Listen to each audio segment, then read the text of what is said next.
Karibu tusome Biblia. Leo ni tarehe 18, tunasoma Zaburi sura ya 18. Wewe Bwana, nguvu zangu, nakupenda sana. Bwana ni jabali langu na boma langu na mwokozi wangu. Mungu wangu, mwamba wangu, ninayemkimbilia. Ngao yangu na pembe ya wokovu wangu na ngome yangu. Nitamwita Bwana astahilie kusifiwa. Hivyo nitaokoka na adui zangu. Kamba za mauti zilinizunguka, mafuriko ya uovu yakanitia hofu. Kamba za kuzimu zilinizunguka, mitego ya mauti ikanikabili. Katika shida yangu nalimwita Bwana na kumlalamikia Mungu wangu. Akaisikia sauti yangu hekaluni mwake. Kilio changu kikaingia masikioni mwake. Ndipo nchi ilipotikisika na kutetemeka, misingi ya milima ikasukasuka, ikatikisika kwa sababu alikuwa na ghadhabu.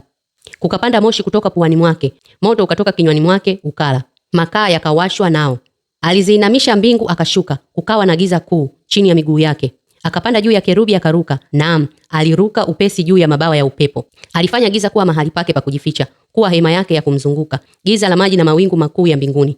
Toka mwangaza uliokuwa mbele zake, kukapita mawingu yake makuu, mvua ya mawe na makaa ya moto.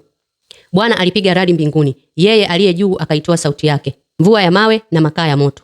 Akaipiga mishale yake akawatawanya, naam, umeme mwingi sana akawatapanya. Ndipo ilipoonekana mikondo ya maji, misingi ya ulimwengu ikafichuliwa. Bwana, kwa kukemea kwako, kwa mvumo wa pumzi ya puani mwako.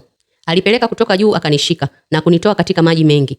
Akaniokoa na adui yangu mwenye nguvu na wale walionichukia, maana walikuwa na nguvu kuliko mimi. Walinikabili siku ya msiba wangu, lakini Bwana alikuwa tegemeo langu. Akanitoa akanipeleka panapo nafasi, aliniponya kwa kuwa alipendezwa nami. Bwana alinitendea sawasawa na haki yangu, sawasawa na usafi wa mikono yangu akanilipa. Maana nimezishika njia za Bwana, wala sikumwasi Mungu wangu. Hukumu zake zote zilikuwa mbele yangu, wala amri zake sikujiepusha nazo. Nami nalikuwa mkamilifu mbele zake, nikajilinda na uovu wangu. Mradi Bwana amenilipa sawasawa na haki yangu, sawasawa na usafi wa mikono yangu mbele zake. Kwa kuwa mtu mwenye fadhili utakuwa mwenye fadhili, kwa mkamilifu utajionyesha kuwa mkamilifu. Kwake ajitakasaye utajionyesha kuwa mtakatifu, na kwa mpotovu utajionyesha kuwa mkaidi. Maana wewe utawaokoa watu wanaoonewa, na macho ya kiburi utayadhili. Kwa kuwa wewe unaiwasha taa yangu, Bwana Mungu wangu aniangazia giza langu. Maana kwa msaada wako nafuatia jeshi, kwa msaada wa Mungu wangu naruka ukuta. Mungu njia yake ni kamilifu, ahadi ya Bwana imehakikishwa. Yeye ndiye ngao yao wote wanaomkimbilia. Maana ni nani aliye Mungu ila Bwana? Ni nani aliye mwamba ila Mungu wetu?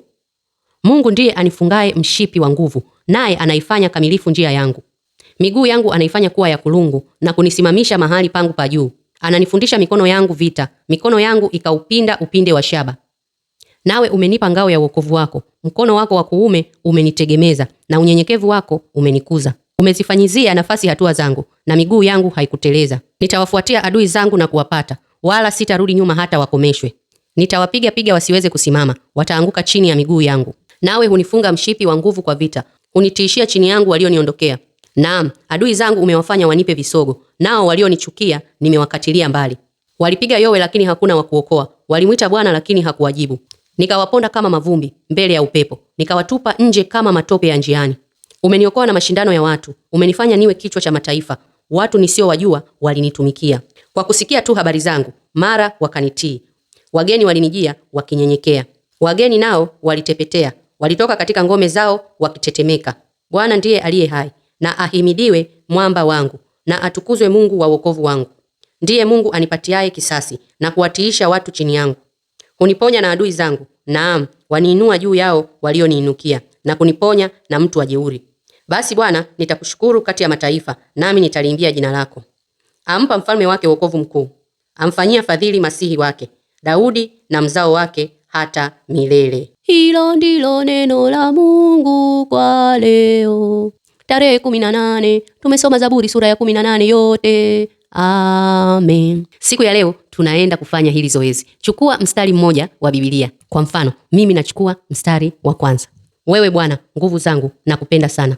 Ukishachukua huo mstari, ndio yanakuwa maombi yako ya kila siku. Kwa mfano mimi, maombi yangu si nimechukua kwenye mstari wa kwanza. Kila siku nitakuwa nasema, wewe Bwana, nguvu zangu, nakupenda sana. Wewe Bwana, nguvu zangu, nakupenda sana. Kwa hiyo angalia unapitia nini wakati huu. Utafuta mstari, alafu uchukue huo mstari. Endelea kutamka huo mstari. Hayo ndio maombi ambayo utaendelea nayo mpaka tunamaliza mwezi huu. Nikutakie siku njema, tukutane kesho.